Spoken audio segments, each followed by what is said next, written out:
मैं भारत को भारतीयता की मान्यता के आधार पर फिर से खड़ा करना चाहता हूं, उस काम में लगा हूं।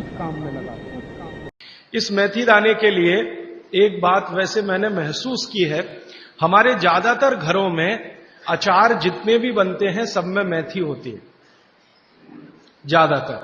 तो आप बागवट जी की बात अगर मानते हैं और सुनते हैं तो जो भी अचार में मेथी है वो अचार नहीं है, औषधि है, दवा है। माने आप कभी भी अपने जीवन में ऐसे अचार खाने से परहेज ना करें जिसमें मेथी है। मेथी है तो जरूर खाएं, वो चाहे आम का अचार हो, चाहे कोई भी दूसरा नींबू का हो, या जो भी अचार आप डालते हैं, अगर मेथी है तो जरूर उस अचार को आप खा सकते हैं। कुछ अचारों में मेथी के अलावा ये भी होती है, अजवाइन होती है। अगर अजवाइन है तो आप जरूर अचार खा सकते हैं, क्योंकि महत्व की बात जो आपको मैं समझाना चाहता हूं वो ये कि किसी भी अचार पर, किसी भी फल पर औषधियों का असर फल से ज्यादा होता है। जो विज्ञान की बात है वो ये कि आपने अचार डाला, तो मान लो आम का फल था, आम के फल का अचार डाला, अब इस पे मेथी पड़ गई या इस पे पड़ गया ये अजवाइन पड़ गई, तो अजवाइन और मेथी दो ऐसी औषधियां हैं जो दूसरे के प्रभाव को बहुत कम और अपने प्रभाव को बढ़ा देती है। तो कई लोग ऐसा घबराते हैं ना, मुझे अचार खाना तो अच्छा लगता है लेकिन खा नहीं सकता क्योंकि मुझे ऐसी तकलीफ है। मैं आपको ये कहना चाहता हूं कि अगर मेथी पड़ी हुई है किसी भी अचार में और आप वात के रोगी हैं या आपको कफ की तकलीफ है तो बेझिझक वो अचार खाइए, तो अचार के साथ मेथी जाएगी। और अचार में पड़ी हुई मेथी का असर पानी की मेथी से कई गुना ज्यादा हो जाता है। मैंने जो मेथी आपको बताई वो पानी में रात को डाल के सुबह खाना, इसका जितना असर है, लेकिन अचार में डाली हुई मेथी का असर इससे कई गुना ज्यादा है, क्योंकि अचार में ये मेथी 5-6 महीने साल भर पड़ी रहती है।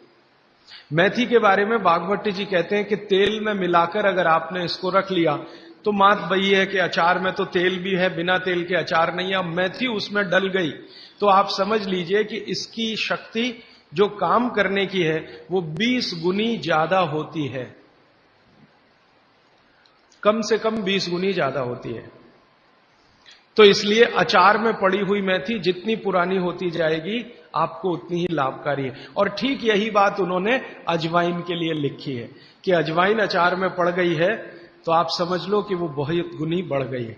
अब मैं ये दूसरे तरह से सोचता हूं कि हमारे घर में जो माताएं बहनें हैं वो कितनी वैज्ञानिक हैं कि अचार के रूप में मेथी को या अजवाइन को इस तरह से डालती हैं।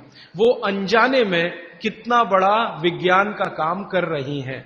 जानकर करें तो आप सोचो कितना गर्व हो, कितना गौरव हो, लेकिन अनजाने में वो कर रही हैं। तो ये बात मैं विशेष रूप से आपके ध्यान में लाना चाहता हूं कि जिस घर की माताएं अचार बनाना जानती हैं वो बहुत वैज्ञानिक है। भले उन्होंने अपनी मां से सीखा हो या दादी मां से सीखा हो या नानी मां से सीखा हो, अनजाने में आपने एक ऐसी चीज सीख ली है जो दुनिया के बड़े बड़े डॉक्टर नहीं जानते।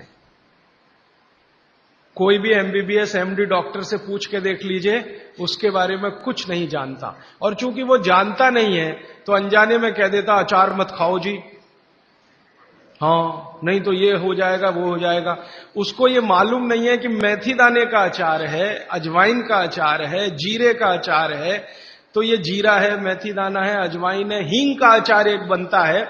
तो बागवट जी कहते हैं कि जितने तरह के फलों के अचार हम बनाते हैं उसमें आयुर्वेदिक औषधि अगर पड़ गई है तो वो फल का असर कम है, औषधि का असर ज्यादा है।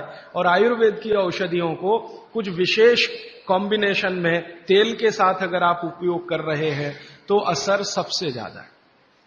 माने बागवट जी के हिसाब से अचार आप जरूर खाएं, लेकिन इसमें उन्होंने बोला है कि अचार महत्व की बात है कि उसमें या तो मेथी हो, या तो अजवाइन हो, या तो जीरा हो, या तो हींग हो, दालचीनी हो, जो भी है, औषधि के बिना अचार ना खाएं। ये है उनका सूत्र। दोस्तों, सबसे पहले तो चैनल सब्सक्राइब करें, फिर लाइक, कमेंट और शेयर करें। और हाँ, हमारा एंड्रॉयड ऐप डाउनलोड करना ना भूलें।